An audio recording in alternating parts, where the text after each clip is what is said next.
Good evening, everyone, and welcome to the session. So, we are back with a new session.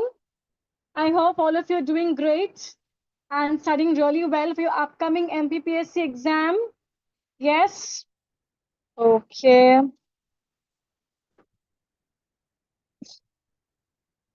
So, I was looking at your syllabus, and then I realized that I really hope that all of you are going through your primary texts really well. Okay, be it a poem or a novel or the texts of theory and criticism, cultural studies, make sure you know the primary texts well, because the novels are quite difficult to go through like that. Make sure you know the summaries well, the characters, settings, everything well, right? Okay. So what I have decided for you today is, again, I will discuss some questions from some of the major texts of your syllabus. All right? Right. So here I have your syllabus with me. Let me start by sharing my screen with you. Yeah.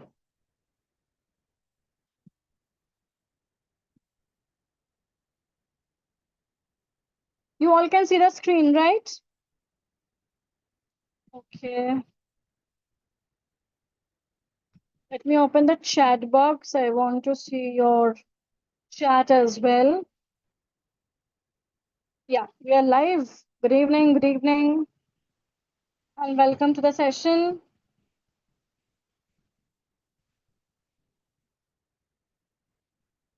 Hi, good evening. Good evening. Chalo, yes, we are live. I can see your comments. So we are good to go.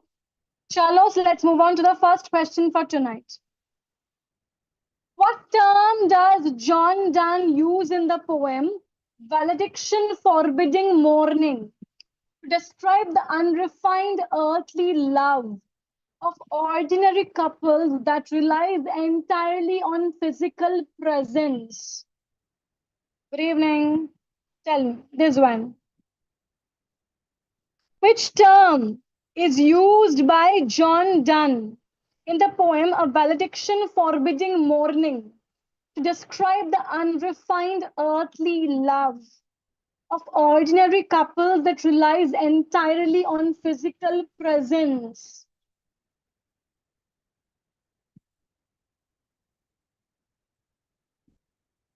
It is option B, dull, sublunary lovers' love. This is the phrase used in the poem.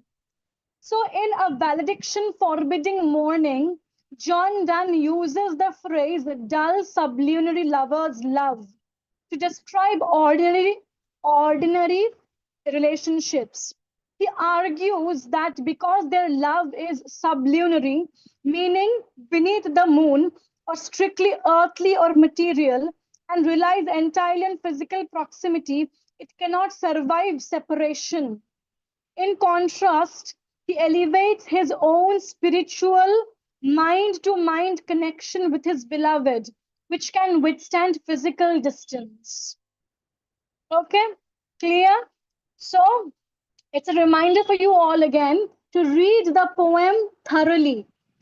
A Valediction Forbidding Mourning, dull, sublunary lover's love, earthly or material love which relies completely on physical proximity. Okay, great. Next. In the opening stanza of this poem, Valediction Forbidding Mourning, John Donne compares the peaceful and quiet parting of the lovers to which event? Tell me.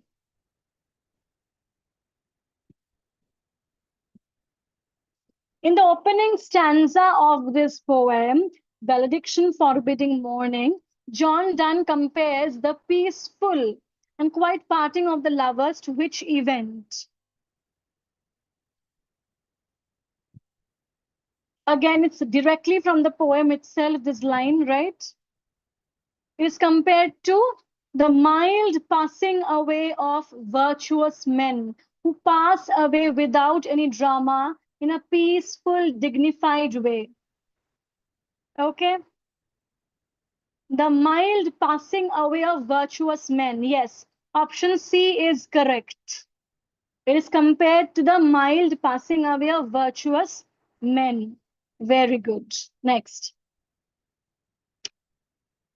Now we come to T.S. Eliot's modernist masterpiece, The Westland, published in 1922.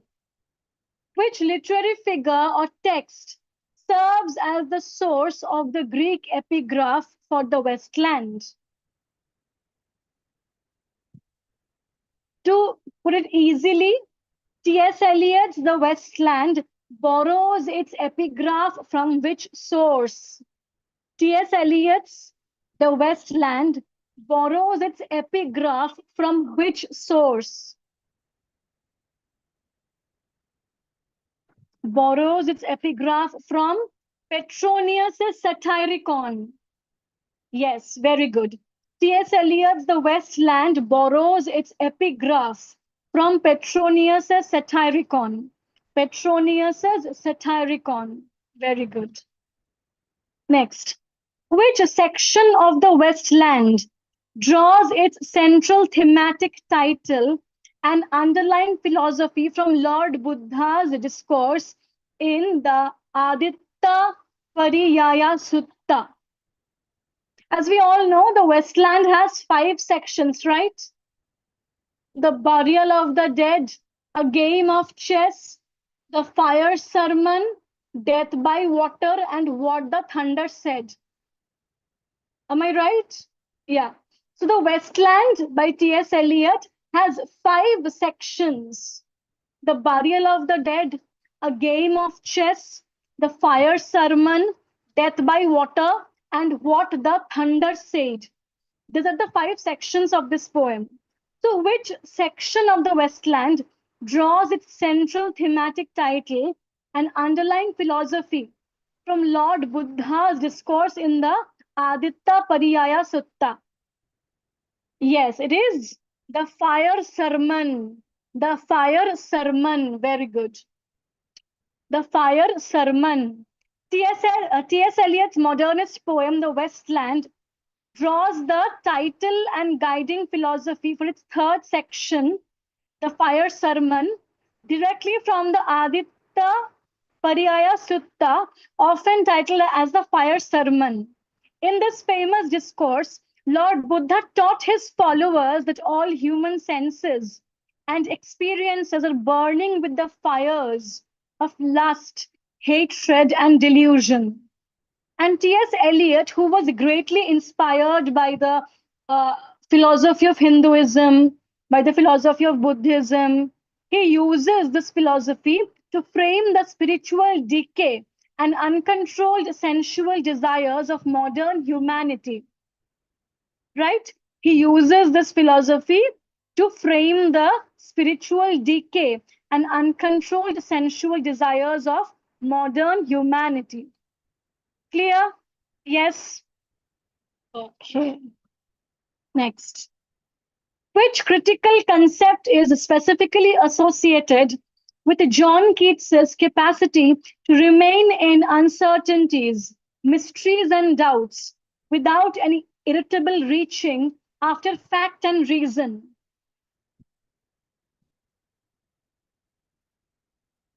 What concept are we dealing with here?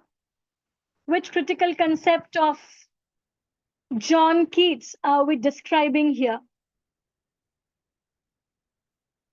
Is it negative capability or willing suspension of disbelief or fancy and imagination or organic unity? It is negative capability. And according to John Keats, William Shakespeare is the prime example of negative capability. According to John Keats, William Shakespeare is the prime example of negative capability. And please remember, this critical concept of John Keats was discussed by him in one of his letters to his brother in 1817. Okay, next. In Shelley's A Defense of Poetry, who are defined as the unacknowledged legislators of the world. Again, P.B. Shelley's A Defense of Poetry, it's a major work of romantic literary criticism. And Shelley wrote this work, A Defense of Poetry, in a response to Thomas Love Peacock's The Four Ages of Poetry. Right, in response to Thomas Love Peacock's The Four Ages of Poetry. Right, so in here, A Defense of Poetry, Shelley says that poets are the unacknowledged legislators of the world. Shelley says that poets are the unacknowledged legislators of the world. Correct. Very good. Okay, so as I told you all yesterday that now Vallath is also offering you various specialized mentorship programs, okay, of maths and various other exams of English as well. Any exam, any problem, come to us, where Vallath will allot to you a mentor who will specifically take care of your needs, give you special care and guidance to reach your goal. Okay? It will help you to master concepts from basics to advanced, build and, face your exams with confidence, clear your doubts 1:1, flexible timings will be there, both online and offline options are there, and obviously personalized care, guidance, and mentoring.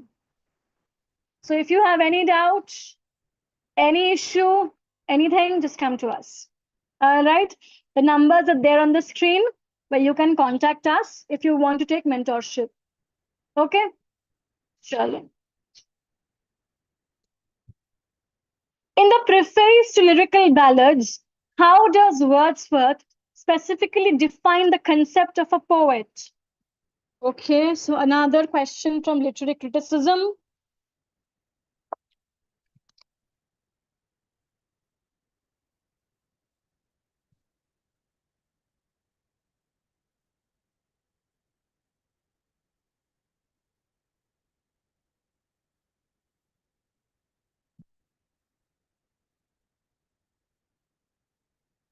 In the preface to lyrical ballads, how does Wordsworth specifically define the concept of a poet?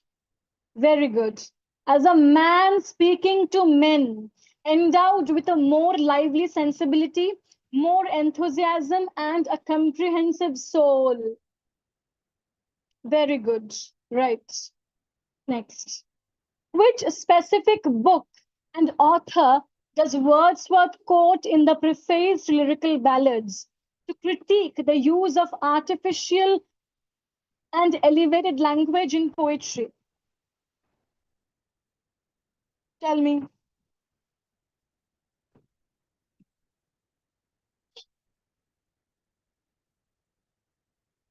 Which specific book and author does Wordsworth quote in the preface to lyrical ballads to critique the use of artificial and elevated language in poetry? Very good, Bhumika. This indeed Thomas Gray's Sonnet on the Death of Mr. Richard West. This work was singled out by Wordsworth, and it was critiqued for its neoclassical diction. It was critiqued for its neoclassical diction. Very good. Thomas Gray's Sonnet on the Death of the Richard West. It was critiqued in Wordsworth's preface to lyrical ballads for its neoclassical diction. Okay, next. Who is widely acknowledged as the father of the Renaissance humanism, known for his recovery of lost classical texts and his influential letters to classical authors?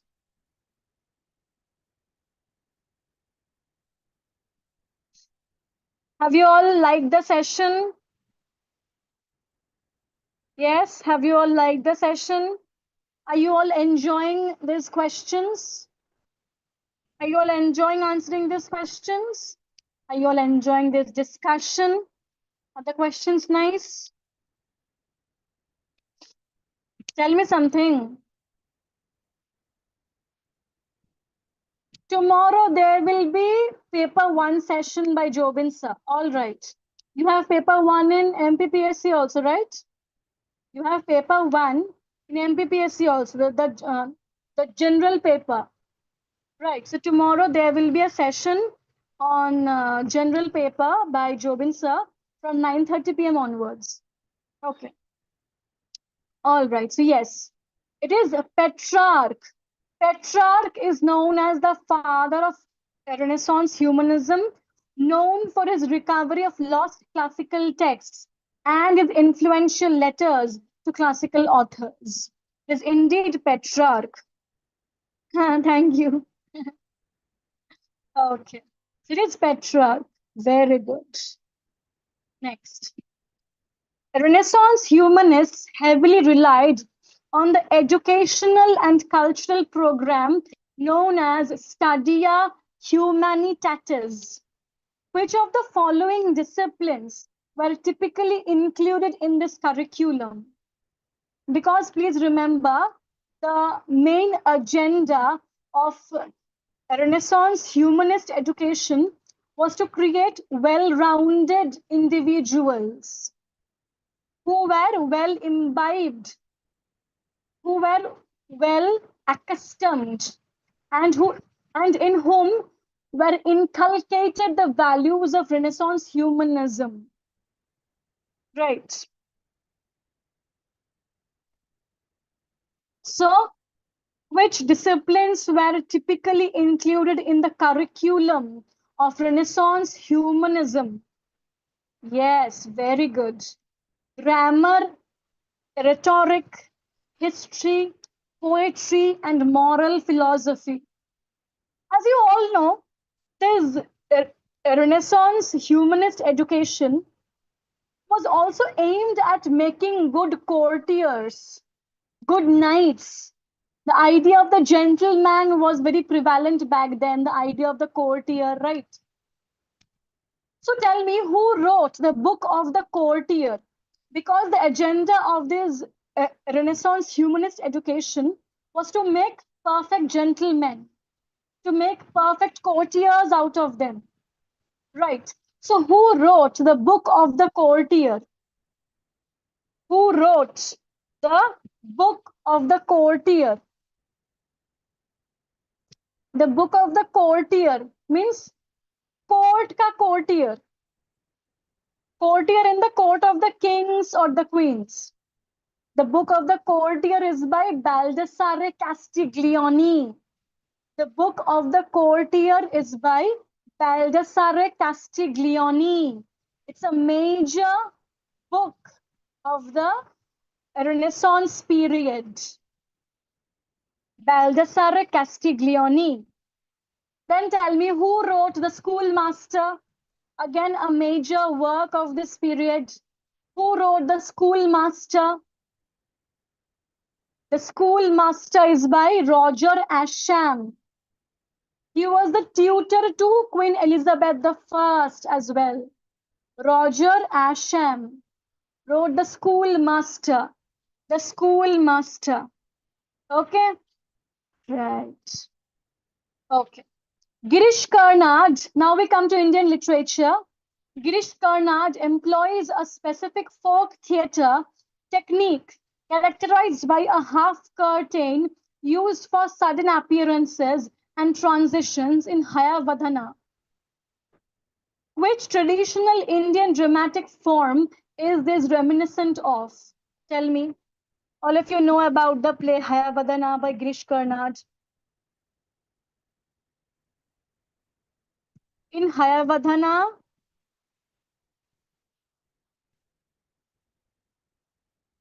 Girish Karnad employs a specific folk theatre technique characterized by a half curtain used for sudden appearances and transitions. Very good. It is Yakshagana. It is Yakshagana. Yes, Yakshagana tradition. Yakshagana tradition. Lovely. Next. In the exposition of the main plot in Hayavadana, Kapila describes Padmini's beauty to Devadatta by comparing her specifically to which mythological figure? In the exposition of the main plot in Hayavadhana by Karnad, Kapila describes Padmini's beauty to Devadatta by comparing her specifically to which mythological figure? It is Shakuntala. Shakuntala. Okay, all right. It is Shakuntala. Great. So, as I told you all, we are now offering specialized mentorships as well.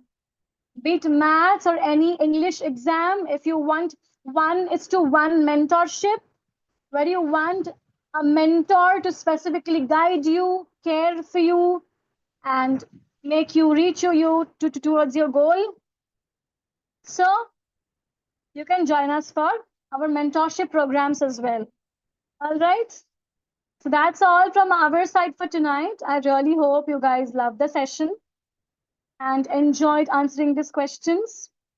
And as I told you all, tomorrow there will be general paper session by Jobin sir. And I will see you all again on Friday at 9:30 p.m. Till then, take care, good night, and keep learning and keep studying new things from your syllabus. I mean, keep exploring your syllabus. All right. So, all right then. Bye. Good night. Take care. See you soon.